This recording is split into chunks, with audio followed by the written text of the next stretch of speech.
আপনারা দেখছেন NN news 24। তারাপীঠে পুজো দিয়ে মুখ্য নির্বাচনী আধিকারিক মনোজ আগরওয়াল মায়ের আশীর্বাদ নিয়ে বার্তা।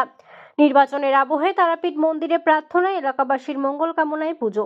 বীরভূমের অন্যতম ধর্মীয় পীঠস্থান তারাপীঠ মন্দির। এই মন্দিরে পুজো দিলেন মুখ্য নির্বাচনী আধিকারিক মনোজ আগরওয়াল। শনিবার সকালে তিনি মায়ের দর্শন করে বিশেষ পূজা অর্চনা করেন।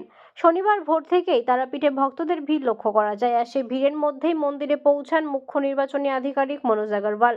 পুরোহিতদের মন্ত্র উচ্চারণের মধ্য দিয়েই তিনি মায়ের কাছে পুজো দেন এবং প্রণাম জানান।